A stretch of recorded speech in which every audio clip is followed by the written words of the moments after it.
All right, fantastic.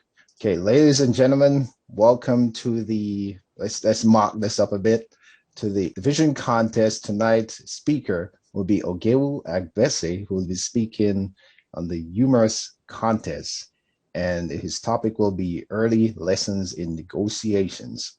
Ogewu Agbese, early lessons in negotiations. Ogewu Agbese, early lessons in negotiations. Take it away.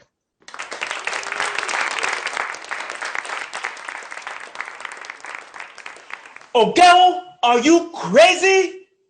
Mr. Toastmaster, fellow Toastmasters, and guests, and anyone else who's ever had negotiations go completely awry. I'm going to tell you about the first time that I learned that negotiations are not necessarily as easy as they might appear. I was a third grader at Washington Irving Elementary School. And back in those days, we had 3 recesses, one in the afternoon, one in the morning, and one right after lunch, which is where the side of the negotiations began. You see, in those days, we were only allowed to be released to recess after it was completely silent. I'm talking about quiet enough to hear the grass growing outside. Now, in most circumstances, we wouldn't be delayed at all, or maybe 1 or 2 minutes. But on this day which shall live in infamy, we were not delayed for 1, 2, or even 3 minutes. Oh no. On this day, we were delayed for 4 entire minutes. As I sat there for those 240 seconds, I became furious. I wasn't doing anything. Why was I being punished for what everyone else was doing? I decided that somebody needed to do something. Hey, I am that somebody. And the something that I decided to do was a school-wide strike. When we were finally released out to recess after lunch, I decided to talk to my classmates. After all, I knew that in any negotiation that there would be strength in numbers. And besides, I needed to make sure that I located any possible scabs. As I started talking to my classmates, they all agreed that the only way to get back those precious minutes back for recess was a school-wide work stoppage, which would start right after lunch in Mrs. Miller's class. That spark would start a brush fire that would engulf the school and make sure that recess was given back to us at its full length. As we got back to class, everyone sat silently, as discussed, and Miss Miller said, "Class, get out your pencils and papers. It's time for math." As discussed, everyone stood and sat exactly still. No one moved. Perfect. She repeated herself. "Class, get out your pencils and papers. It's time for math." Still, everyone sat quietly. It was perfect, just as planned. I thought I saw someone out of the corner of my eye reaching to get a pencil, but as I looked their way, they stopped dead in their tracks. She responded, "Oh, it looks like we've decided to not do any work today. Whose idea was this?" Suddenly, 10 pairs of fingers started going and plunging into my back, saying, "It wasn't our idea, it was his idea. We never wanted to do anything with this strike."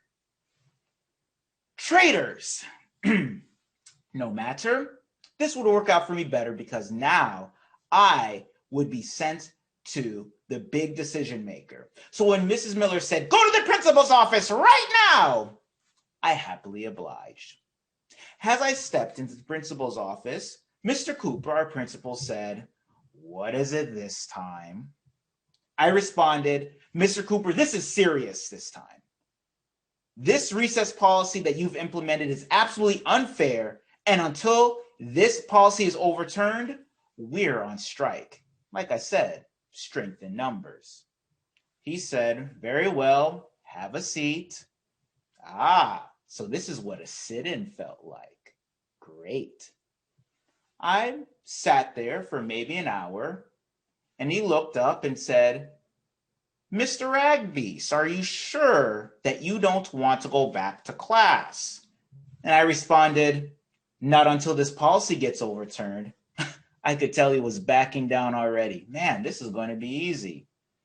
He nodded his head and didn't say anything else, but I noticed that he was reaching behind him into a file cabinet and began looking through some note cards. He pulled one of the note cards out and began dialing some numbers. After a few moments, he spoke into the receiver and said, Mr. Agbese, I have your son here in my office, and he's decided not to go to class. Oh my goodness, what a big mistake had been made. For him, I was already the best negotiator in probably all of Waterloo, Iowa, and now it's going to be 2-on-1, my dad and I versus poor little Mr. Cooper. As I was waiting for "We Shall Overcome" to come over the receiver as Mr. Cooper handed me the phone, I heard, "Get your butt to class." I was absolutely devastated. I had just lost my biggest benefactor, so I did the only thing that I could do. I pretended like I was having a conversation and negotiation with my dad, and I was starting to come around to his side. "Ogewu, can you hear me? Get to class right now." Oh, I never thought of it that way. You're making some very interesting points. "How can you embarrass me like this? What are you thinking?" Oh my goodness. That is a very interesting perspective that you brought up. If I have to come to that school, it is not going to be pretty. Oh, that's a very good point. I think I will let Mr. Cooper know. I hung up the receiver and I said, "Mr. Cooper, my dad and I have decided that I am going to go back to class and that the strike is over." As I left his office, I was walking back to Mrs. Miller's class and I encountered one of my classmates. And he said to me, "Oh, Gail, where have you been?" "You just missed recess. It was my first lesson in negotiations." Mr. Toastmaster.